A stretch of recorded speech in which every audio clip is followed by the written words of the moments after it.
নমস্কার, 99 নিউজ বাংলায় আপনাদের সকলকে স্বাগত। সঙ্গে আমি শুভ্র। রেল শহর চিত্তরঞ্জন, আর সেই চিত্তরঞ্জনেই এবার অবৈধ দোকান উচ্ছেদ অভিযানে নামলো রেল আধিকারিক সঙ্গে জিআরপি। আজ সকাল থেকেই বিভিন্ন চিত্তরঞ্জনে যে সমস্ত অবৈধ দোকান রয়েছে সেই দোকানপাট উচ্ছেদ অভিযানে নামে এবং পুজোর মুখে এই উচ্ছেদ অভিযানের ফলে কিন্তু বিপাকে পড়েছেন ব্যবসায়ীরা। তাদের কপালের চিন্তার ভাঁজ। যেখানে তারা পুজোর আগে ভেবেছিলেন যে 2 পয়সা একটুখানি উপার্জন করে সকলকে নিয়ে একসাথে পুজোর আনন্দে কাটাবেন, সেখানে এই ঘটনায় কিন্তু রীতিমতন তাদের কপালে এখন চিন্তার ভাঁজ পড়ে গেছে। আপনাদেরকে সেই ছবি দেখাচ্ছি। আজ সকালে আসানসোলের রেল শহর চিত্তরঞ্জনের আমলাদহি বাজারে অবৈধ দোকানপাট উচ্ছেদ অভিযানে নামে রেল কর্তৃপক্ষ এবং সঙ্গে ছিল অবশ্যই জিআরপি। এই ঘটনার প্রতিই কিন্তু রীতিমতন এখন চিন্তার ভাঁজ ব্যবসায়ীদের কপালে। এই ঘটনা ঘিরে ব্যবসায়ীরা ঠিক কি বলছেন আমরা শুনে নেব। অ্যাডমিশন বলেছিলেন 26 তারিখে ভাঙার কথা, এখন ভেঙে দিয়েছি। এখন বাইরে থেকে ফোন পাঠিয়ে এসে আবার বললো যে ভেঙো না, শর্ট যদি থাকে। তা আমার লাভটা কী? আমার তো ভেঙেই দিয়েছি। মনে করছি আর দোকানদারি করতে দেবো না আমাদের। কতদিন ধরে এখানে দোকান করছিলেন আপনি? প্রায় 30 বছর। কিসের দোকান ছিল আপনি? Harmonium, musical instrument. তার কারণ একটাই হচ্ছে অ্যাডমিশন থেকে আমাদের প্রচুর পাওয়ার দেওয়া হচ্ছে যে আপনারা 26 তারিখের মধ্যে জায়গাটা খালি করুন, কিন্তু এই জায়গা আমাদের খালি করার সময় এখন ছিল না। জিএম সাহেবের অর্ডার ছিল, বলেছিল দুর্গাপূজার পরে তোমাদের বন্ধ হয়েছে, কিন্তু লোকাল কিছু গার্জেন এই জায়গাটাকে আমাদের নষ্ট করে ফেলেছে। তার তহবিলে আজকে আমাদের এই কষ্টটা পেতে হচ্ছে। মানে আজকে কি হলো? আপনাদেরকে নোটিশ ছিল? কিছু নোটিশ ছিল ভেঙে দেওয়ার, আজকে নোটিশ ছিল, কিন্তু নোটিশটা আমাদের বাইরের থেকে কেউ এসে এখানে ফোন টোন করে জিএম সাহেবকে রিকোয়েস্ট করে সেই ব্যাপারটাকে ক্লিয়ার করে। 37 বছর ধরে এখানে দোকানদারি করছি। বাবা এখানে চাকরি করতেন, রিটায়ার করেছেন। এইবার আমি চাকরি পাইনি, এইখানেই বসে এখানে দোকানদারি করছি। এইবার আমাদের যে নোটিশ দেওয়া হয়েছিল 26 তারিখে মনে হয় দিয়েছিল গত মাসের, আবার এই 26 তারিখে এভিকশনের জন্যে আমাদের ফাইনাল বলে দিয়েছে। ডিজিএম সাহেবের কাছে গেছি, জিএম সাহেবের কাছে গেছি এবং ওই খড়গপুর সাউথ ইস্টার্ন রেলের যে কপি সেটাও ওনাদের দেখানো হয়েছিল। ওটা ডে টু ডে ওনারা কালেকশন করছে।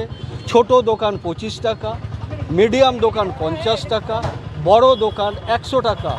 ডিজিএম সাহেব হাসি মুখে ওটা আমাদের অনেক কথাই একটু শুনেছিলেন এবং বলেছিলেন ये तो डे टू डे तो नहीं होने सकेगा, हमको तो इतना स्टाफ नहीं है, ठीक है हम लोग कलेक्शन करेंगे, हम लोग कलेक्शन करके जो आपको होता है आपको दे देंगे।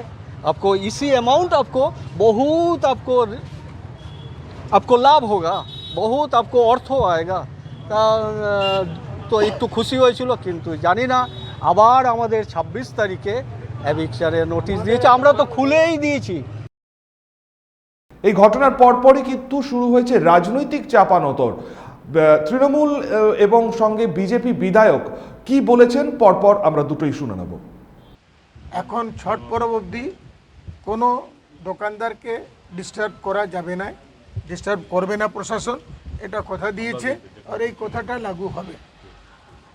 এর আগেও সিপিএমের পক্ষ থেকে এবং তৃণমূলের পক্ষ থেকে আসা হয়েছিল, আপনাদের আসার পর ডিমান্ড তারা মানলো। এখানে ইতিমধ্যে অলরেডি তৃণমূল সিপিএম অভিযোগ করছে যে এটা বিজেপি এটা নিয়ে রাজনীতি করছে। ভাই ওরা কি করছে ওরা জানি না, রাজনীতি ওরাই করে। আমরা মানুষের পক্ষে সবসময় দাঁড়িয়ে আছি, মানুষের পক্ষে থাকবো। আজকে যে পরিস্থিতিটা দাঁড়িয়েছে চিত্তরঞ্জন, ওইটা সিপিএম আর টিএমসির জন্যই দাঁড়িয়েছে, সেইটা একটা জিনিস মনে রাখবেন। কিন্তু আমরা রেলের সাথে থেকেও আমরা রেলকে মানে আমরা কোনো সময় রাজনীতি মানে সেন্ট্রাল গভর্নমেন্টের এটা ভেরি ইম্পর্টেন্ট ইন্ডাস্ট্রি ভারতের। এটা আমরা বলতে পারি একটা গোল্ডেন এরার ইন্ডাস্ট্রি আছে, যেখানে আপনার ইলেকট্রিক ইঞ্জিনের প্রোডাকশন হয় আর সব সময় প্রোডাকশনগুলো মানে রেকর্ড প্রোডাকশন হয়। কারণ আমরা গেছিলাম মানবিকতার খাতিরে গেছিলাম, মানুষ যাতে পুজোর সময় উচ্ছেদ না হয়ে যায় সে কারণে আমি কিন্তু গতকালকে জিএম সাহেব তাদের সাথে দেখা করেছিলাম এবং ওনাকে আমি কোনো পলিটিক্যাল নয় এমনি মানুষ হিসাবে বলেছিলাম যে দুর্গা পূজার সময় বা ছট পুজোর সময় কোনো মানুষকে ব্যবহার করা উচিত না। তো এটা যেহেতু আপনি নিজেও মানুষ, তো এটা একটু ভাবনা চিন্তা করুন। উনি আমাকে আশ্বাস দিয়েছিলেন যে হ্যাঁ আমি ওটা দেখে নিচ্ছি। তো তারপর যারা গেছে বা আমিও এক্ষুনি শুনলাম যে অনেকে গেছে, এটা এই নিয়ে রাজনীতি করা কারোরই উচিত না। এবং এটার জবাব মানুষ নিশ্চিতভাবে যেভাবে প্রতিবার বারবার দিচ্ছে ঠিক সেভাবে মানুষ জবাবটা দিয়ে দেবে।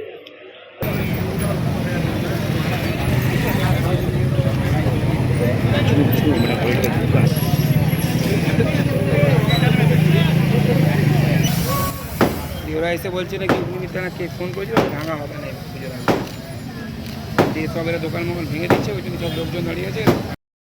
আসানসোল থেকে সঞ্জয় যাদবের রিপোর্ট, 99 নিউজ বাংলা।